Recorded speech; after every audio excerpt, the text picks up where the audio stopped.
friends, Miss Rue back with some more chapters from Tale of Despereaux. I think today we're going to read chapter 5 and chapter 6. So chapter 5, What Furlough Saw. The Princess P looked down at Despereaux. She smiled at him, and while her father played another song, a song about the deep purple falling over sleepy garden walls, the princess reached out and touched the top of the mouse's head. Despereaux stared up at her in wonder. The P, he decided, looked just like the picture of the fair maiden in the book in the library. The princess smiled at Despereaux again, and this time, Despereaux smiled back. And then, something incredible happened. The mouse fell in love.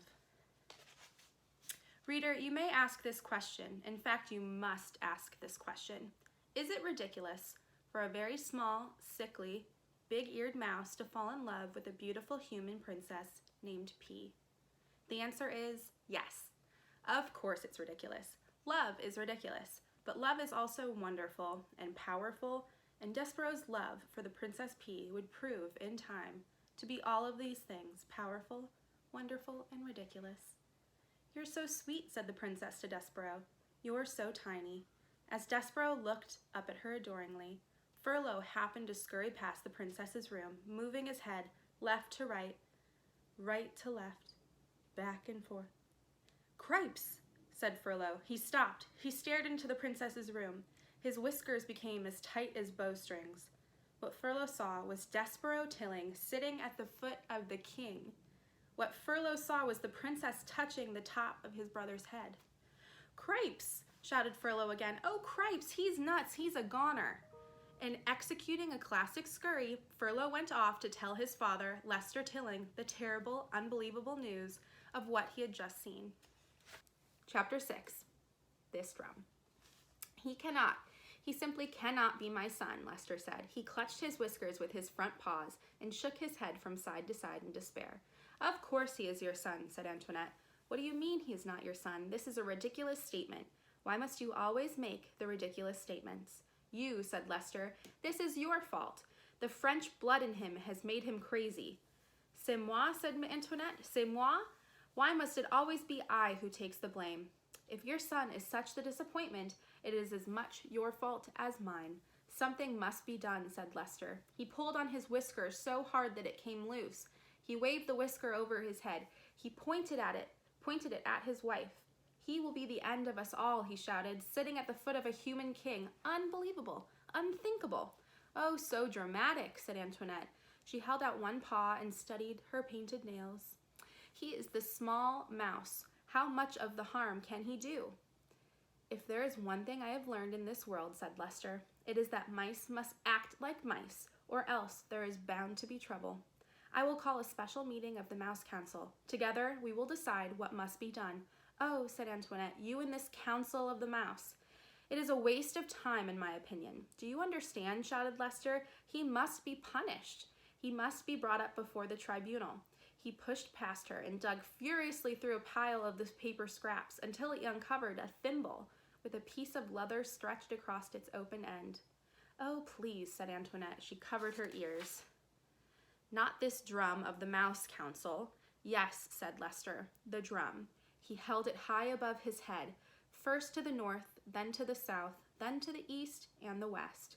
He lowered it and turned back to his wife and closed his eyes, took a deep breath, and began to beat the drum slowly, one long beat with his tail, two beats with his paws. Boom, tat, tat, boom. Tat, boom. Boom, tat, tat, boom. The rhythm of the drum was a signal for the members of the Mouse Council. Boom, tat, tat, boom, tat, tat, boom. The beating of the drum let them know an important decision will have to be made, one that affected the safety and well-being of the entire mouse community. Boom, tat, tat, boom, tat, tat, boom. Chapter 7, A Mouse in Love. And what was our own favorite member of the mouse community doing while the sound of the Mouse Council drum echoed through the walls of the castle? Reader, I must report that Furlough had not seen the worst of it. Despereaux sat with the princess and the king and listened to song after song. At one point, gently, oh so gently, the P picked up the mouse in her hand. She cupped him in the palm of her hands and stretched his oversized ears. You have lovely ears, the P said to him. They are like small pieces of velvet. Despereaux thought that he might faint with the pleasure of someone referring to his ears as small and lovely. He laid his tail against the pea's wrist to steady himself, and he felt the princess's pulse, the pounding of her heart, and his own heart immediately took up the rhythm of hers. "Papa," said the pea when the music was over, "I'm going to keep this mouse. We are going to be great friends." The king looked at Despereaux, cupped in his daughter's hands. He narrowed his eyes. "A mouse?" he muttered. "A rodent?" "What?" said the pea. "Put it down," the king commanded. "No," said the pea, who was a person not at all used to being told what to do. "I mean, why should I?" "Because I told you so." "But why?" protested the pea. "Because it's a mouse." "I know, I'm the one who told you he was a mouse." "I wasn't thinking," said the king. "Thinking of what?" "Your mother, the queen." "My mother," said the pea sadly. "Mice are rodents," said the king. He adjusted his crown. "They are related to rats. You know how we feel about rats. You know of our own dark history with rats." The pea shuddered. "But Papa," she said, "he is not a rat, he's a mouse. There's a difference."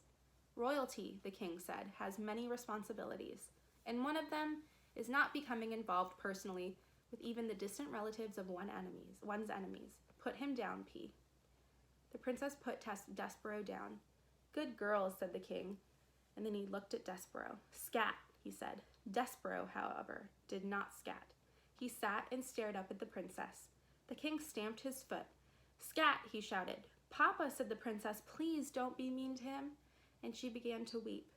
Despereaux, seeing her tears, broke the last of the great ancient rules of mice. He spoke to the human. "Please," said Despereaux, "don't cry." He held out his handkerchief to the princess. The pea sniffed and leaned down close to him. "Do not speak to her," thundered the king. Despereaux dropped his handkerchief. He backed away from the king. "Rodents do not speak to princesses. We will not have become this topsy-turvy, wrong-headed world. There are rules. Scat, get lost before my common sense returns and I have you killed." The king stamped his foot again. Despereaux found it alarming to have such a big foot brought down with so much force and anger so close to his own small, tiny head. He ran towards the hole in the wall, but he turned before he entered it. He turned and shouted to the princess, "My name is Despereaux." "Despereaux," she said. "I honor you," shouted Despereaux. "I honor you," was what the knight said to the fair maiden in the story that Despereaux read every day in the book in the library. Despereaux had muttered the phrase often to himself, but he had never before, on any occasion, used it when speaking to someone else. "Get out of here," shouted the king, stamping his foot harder and then harder, so it seemed as if the whole castle, the very world, were shaking. Rodents know nothing of honor. Despereaux ran into the hole, and from there he looked out at the princess. She had picked up his handkerchief, and she was looking at him right directly into his soul. "Despereaux," she said. He saw his name on her lips. "I honor you," whispered Despereaux. "I honor you." He put his paw over his heart. He bowed so low that his whiskers touched the floor. He was, alas, a mouse deeply in love. That's it for today. As always, the description box below has the questions I want you to answer in your ELA notebook, and I'll be back soon with more chapters. See ya!